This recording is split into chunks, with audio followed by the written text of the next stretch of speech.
Hello' student সকলোকে welcome জনাই আজিৰ এই ভিডিঅ'টোত মই ক্লাছ 10ৰ ষ্টুডেণ্টসকলৰ বাবে আপকামিং হাফ ইয়েৰলি এক্সাম 2025ৰ প্ৰতি লক্ষ্য ৰাখি লাষ্ট ইয়েৰৰ ছ'চিয়েল ছায়েন্সৰ এখন কুৱেশ্যন পেপাৰ শ্বেয়াৰ কৰিব বিচাৰিছোঁ যাতে তোমালোকৰ এক্সামত কিছু পৰিমাণে হ'লেও হেল্প হয়।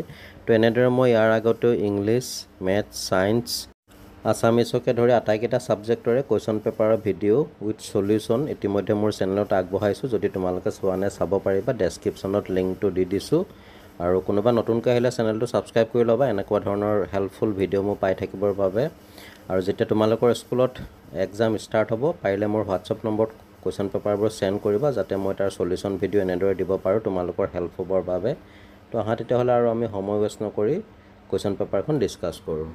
ইয়াত দেখা পাইছে কুৱেশ্যন পেপাৰখনৰ ছেকশ্যন 8 মুঠ 45টা MCQ দিছে। তাৰে 1 নম্বৰটো দিছে কৰ্নেল R.S. কিটছ তলত উল্লেখিত কোনটো পদৰ লগত জড়িত আছিল। অপশ্যনসমূহ পঢ়ি নাথাকোঁ নহ'লে ভিডিঅ'টো যথেষ্ট দীঘলীয়া হৈ যায়। তো তেখেত জড়িত থকা পদটো হৈছে অপশ্যন ডি অসম প্ৰদেশৰ মুখ্য আয়ুক্ত, chief commissioner of Assam Pradesh. 2 number দিছে তলৰ কোনটো উক্তি সম্পূৰ্ণৰূপে শুদ্ধ নহয়। তো ইয়াত সম্পূৰ্ণৰূপে শুদ্ধ নোহোৱা উক্তিটো হৈছে অপশ্যন ডি উদাৰপন্থী নেতাসকলৰ ভূমিকাই স্বদেশী আন্দোলন কিছু হ'লেও দুৰ্বল কৰি তুলিছিল। কুৱেশ্যন নম্বৰ 3 দিছে স্বদেশী আন্দোলনৰ সময়ত তলৰ কোনখন সংবাদপত্ৰত যুটীয়া সম্পাদক আছিল। তো ইয়াত আমাক দিয়া অপশ্যনসমূহৰ ভিতৰত অপশ্যন বি সন্ধ্যা সংবাদপত্ৰৰ যুটীয়া সম্পাদক আছিল। কুৱেশ্যন নম্বৰ 4 1905 চনৰ স্বদেশী সংগ্ৰামৰ সময়ত বংগদেশত বহুকেইটা ক্ষুদ্ৰ আৰু বৃহৎ উদ্যোগ গঢ়ি উঠিছিল। তলত দিয়া বিকল্পকেইটাৰ পৰা ইয়াৰ কাৰণ বাছি উলিওৱা। তো ইয়াত ক্ষুদ্ৰ আৰু বৃহৎ উদ্যোগ গঢ়ি উঠাৰ যিকেইটা কাৰণ দিছে ABC গোটেইকেইটা কাৰণে সত্য হয়। গতিকে ইয়াত আমাৰ শুদ্ধ অপশ্যনটো হ'ব অপশ্যন ডি ABC আৰু ডি। কুৱেশ্যন নম্বৰ 5 মহাত্মা গান্ধীয়ে 1891 চনত বাৰিষ্টাৰ উপাধি লৈ উভতি আহি ভাৰতবৰ্ষত ওকালতি কৰা চহৰ দুখন হ'ল। তো ইয়াত আমাক যি 4টা অপশ্যন দি দিছে তাৰ ভিতৰত শুদ্ধ অপশ্যনটো হৈছে অপশ্যন চি 3 and 4 অৰ্থাৎ মুম্বাই আৰু কলকাতা এই দুখন চহৰত তেখেতে ওকালতি আৰম্ভ কৰিছিল। কুৱেশ্যন নম্বৰ 6ত দিছে অসহযোগ আন্দোলনৰ ইতিবাচক দিশ আছিল। ইয়াত আমাক ABCD 4টা দিশ দি দিছে।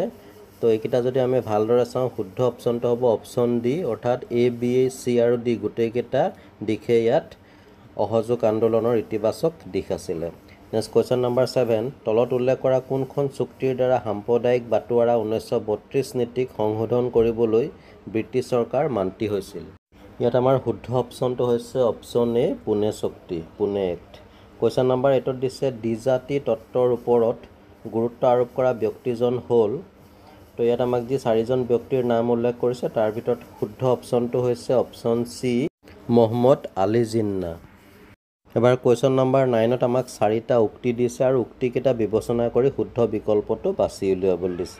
আমি যদি উক্তিসমূহ ভালদৰে পৰ্যালোচনা কৰোঁ ইয়াত দিয়া ABC তিনিটা উক্তিয়ে শুদ্ধ হয়। কেৱল ডি নম্বৰ যিটো দিছে মণিৰাম দেৱান যিহেতু নাবালক আছিল তেওঁ বৰ্ধমানত বিশেষ জেলত 1860 চনৰ পৰা ডিচেম্বৰ মাহলৈ এইটো হৈছে অসত্য। গতিকে ইয়াত আমাৰ শুদ্ধ অপশ্যনটো হৈছে অপশ্যন চি A, B আৰু C শুদ্ধ। নেক্সট আহিলে কুৱেশ্যন নম্বৰ 10 কণ্ডেপেশ্বৰ সিংহৰ পিতৃৰ নাম আছিল। ইয়াত আমাৰ শুদ্ধ অপশ্যনটো হৈছে অপশ্যন বি কামেশ্বৰ সিংহ অৰ্থাৎ কামেশ্বৰ সিংহ আছিল কণ্ডেপেশ্বৰ সিংহৰ পিতৃ। 11 নম্বৰ দিছে নগাসকলে 1878 চনত এজন ব্ৰিটিছ বিষয়াক তেওঁৰ নিৰাপত্তা ৰক্ষীসহ হত্যা কৰি স্বাধীনতাৰ প্ৰতি থকা হেঁপাহৰ পৰিচয় দিছিল। তো সেই বিষয়াগৰাকী হৈছে অপশ্যন এ দামান্ট। কুৱেশ্যন নম্বৰ 12ত দিছে বায়ুমণ্ডলত কাৰ্বন ডাই অক্সাইডৰ পৰিমাণ হৈছে। ইয়াত আমাৰ শুদ্ধ অপশ্যনটো হৈছে অপশ্যন চি 0.37%।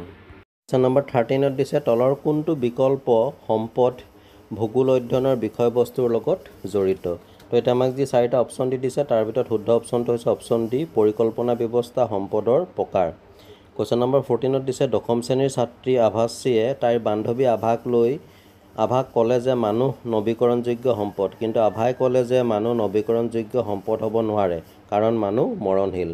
আভাশ্ৰীয়ে যুক্তি দি এটা কথা আভাক বুজালে যে মানুহ সঁচাকৈ নৱীকৰণযোগ্য সম্পদ। যুক্তিটো হ'ব পাৰে সুন্দৰ আনকমন কুৱেশ্যন। তো ইয়াত আমাৰ শুদ্ধ অপশ্যনটো হৈছে অপশ্যন বি অৰ্থাৎ সেই যুক্তিটো হৈছে মানৱ সম্পদ প্ৰকৃতিৰ বুকুত সহজে সৃষ্টি হয়।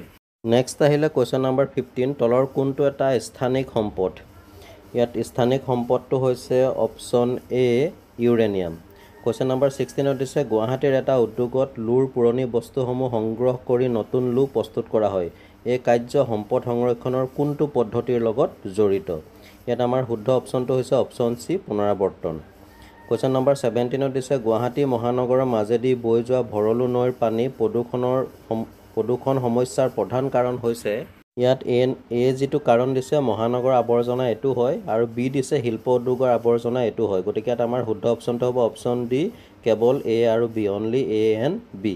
কুৱেশ্যন নম্বৰ 18 দিছে মহানগৰ অঞ্চলৰ ভূগৰ্ভস্থ পানীৰ নাটনিজনিত সমস্যা হৈছে এটা। এই সমস্যাটো হৈছে অপশ্যন বি স্থানীয় সমস্যা। এবাৰ আহিলে কুৱেশ্যন নম্বৰ 19 বৰ্তমান সময়ত মহানগৰীয় এলেকাত সাধাৰণতে দেখা দিয়া কৃত্ৰিম বান সমস্যাৰ প্ৰধান কাৰণ হৈছে। ইয়াত প্ৰধান কাৰণটো হৈছে অপশ্যন চি যাতায়াত পৰিবহণ ব্যৱস্থাৰ সম্প্ৰসাৰণ।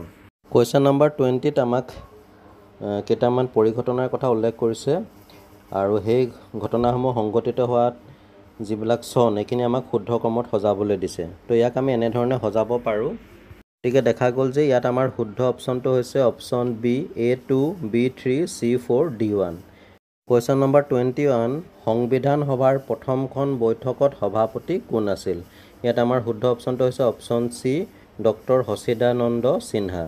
কুৱেশ্যন নম্বৰ 22 দিছে কেবিনেট মিছনক কিয় ভাৰতবৰ্ষলৈ পঠোৱা হৈছিল? ইয়াত কেবিনেট মিছনক ভাৰতবৰ্ষলৈ পঠোৱাৰ কাৰণটো হৈছে অপশ্যন বি ভাৰতত যুক্তৰাষ্ট্ৰীয় ব্যৱস্থা প্ৰৱৰ্তন কৰিবৰ বাবে। নেক্সট কুৱেশ্যন নম্বৰ 23 তলৰ কোনটো উক্তিয়ে ভাৰতক এখন গণৰাজ্য বুলি স্বীকৃতি দিয়ে? ইয়াত আমাৰ শুদ্ধ অপশ্যনটো হৈছে অপশ্যন বি ইয়াৰ ৰাষ্ট্ৰপ্ৰধান বংশানুক্ৰমিক নহয় জনসাধাৰণৰ দ্বাৰা নিৰ্বাচিত ব্যক্তি, অৰ্থাৎ এই উক্তিটোৱে ভাৰতক এখন গণৰাজ্য বুলি স্বীকৃতি দিয়ে।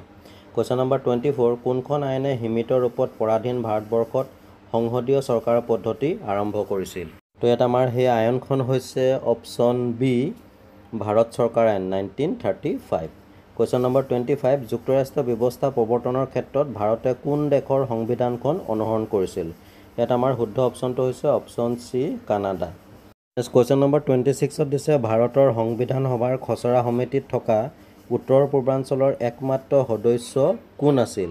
তো উত্তৰ পূৰ্বাঞ্চলৰ একমাত্ৰ সদস্যজন আছিল অপশ্যন এ ছৈয়দ মহম্মদ ছাদুল্লাহ।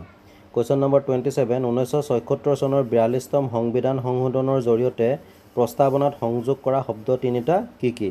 তো এই ক্ষেত্ৰত শব্দ তিনিটা হৈছে অপশ্যন ডি সমাজবাদী, ধৰ্মনিৰপেক্ষ আৰু ঐক্য, socialist, secular and unity. Question number 22 দিছে ধৰি লোৱা এজন ব্যক্তিয়ে বিভিন্ন উৎসৰ পৰা কৰা উপাৰ্জনৰ ওপৰত চৰকাৰক 3 লাখ টকা আয়কৰ দিব লাগে, কিন্তু লোকজনে নিজৰ উপাৰ্জন সঠিকভাৱে প্ৰদৰ্শন নকৰি 1 লাখ টকাহে আয়কৰ দিলে।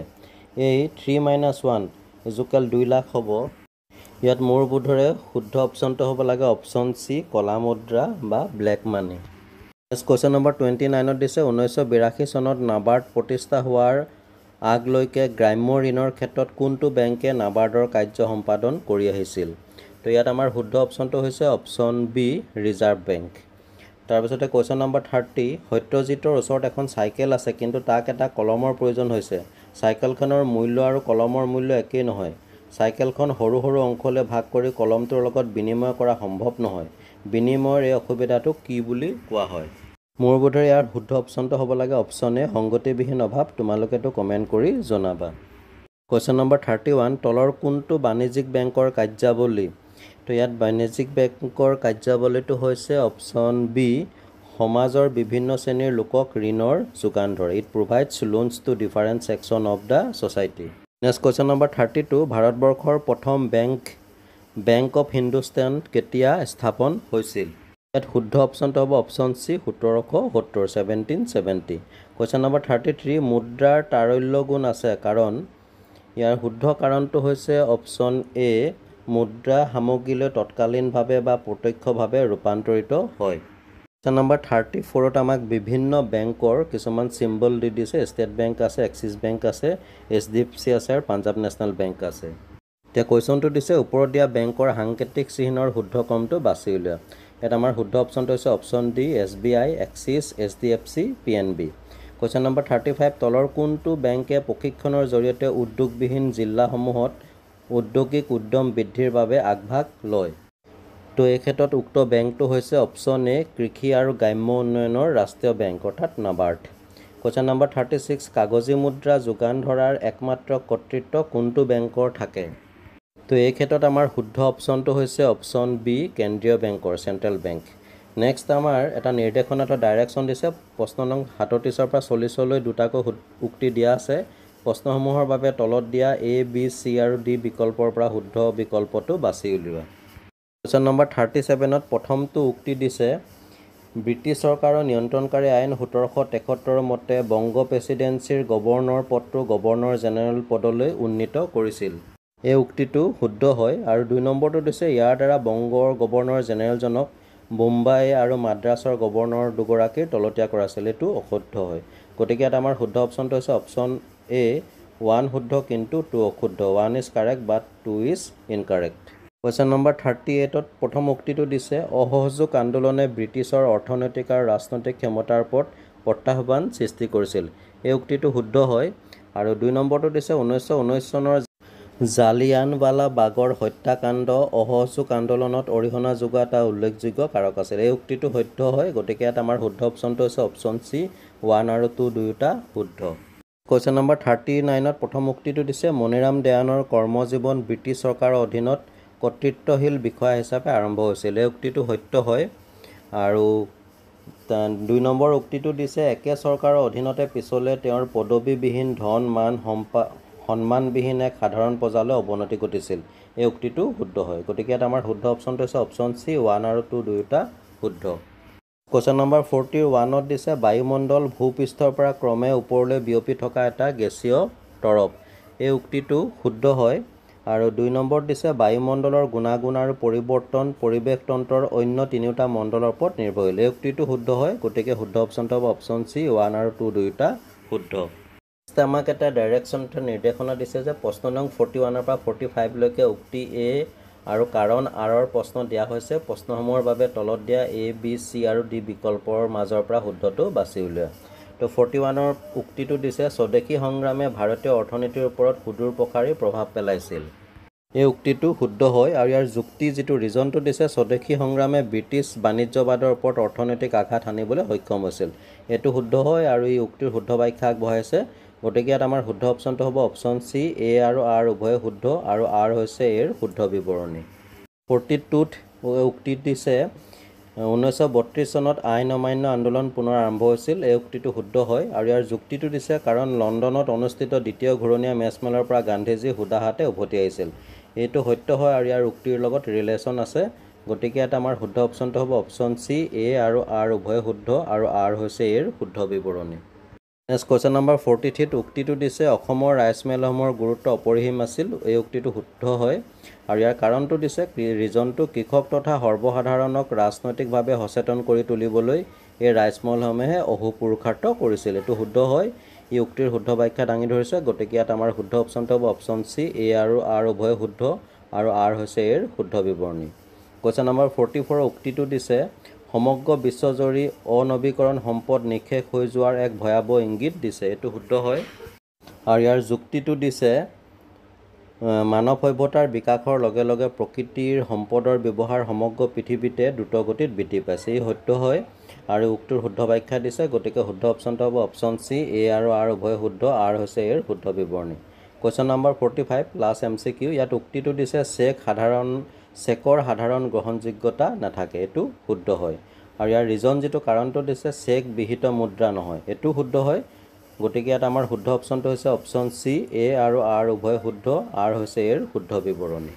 ডিয়াৰ ষ্টুডেণ্ট MCQসমূহ ইমানতে শেষ হৈছে। ছেকশ্যন বিত কিছুমান 2, 4, 3 মাৰ্কৰ কুৱেশ্যন দিছে। ঠিক তেনেদৰে ছেকশ্যন বিৰ পাৰ্ট 1, পাৰ্ট 2, পাৰ্ট 3 এনেকৈ 3টা পাৰ্ট আছে। তো কুৱেশ্যনখিনি তোমালোকে চাবা। এখন সুন্দৰ প্ৰশ্ন কাকত হয়। এখন আনকমন কুৱেশ্যন পেপাৰ হয়। এইখিনি যদি সমস্যা তোমালোকে ভালদৰে প্ৰেক্টিছ কৰা নিশ্চয় তোমালোকৰ হাফ ইয়াৰলি এক্সামত যথেষ্ট হেল্প হ'ব। কুৱেশ্যনসমূহৰ ভিতৰত কোনো এটা কুৱেশ্যন এনচাৰ কৰোঁতে যদি তোমালোকৰ কিবা অসুবিধা হয় তেতিয়াহ'লে কমেণ্ট ছেকশ্যনত জনাই দিবা। ভিডিঅ'টো ভাল লাগিলে তোমালোকে লাইক এটা কৰি যিমান পাৰা শ্বেয়াৰ কৰি দিবা। আৰু কোনোবা যদি নতুনকৈ আহিছা চেনেলটো ছাবস্ক্ৰাইব কৰি নটিফিকেশ্যন অন কৰি ৰাখিবা যাতে এনেধৰণৰ ভিডিঅ'সমূহ পোনপ্ৰথমে লাভ কৰা। ইতিমধ্যে বিভিন্ন ডিষ্ট্ৰিক্টৰ পৰা কুৱেশ্যন পেপাৰ আহি আছে মোৰ হোৱাটছআপ নম্বৰত। তো মই সেই পেপাৰসমূহৰ চলিউশ্যনৰ ভিডিঅ' খুব সোনকালে আগবঢ়াই আছোঁ। তো চাই থাকিবা RB লাৰ্ণ কাম এণ্টাৰটেইনমেণ্ট।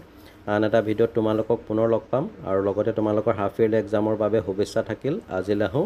ধন্যবাদ।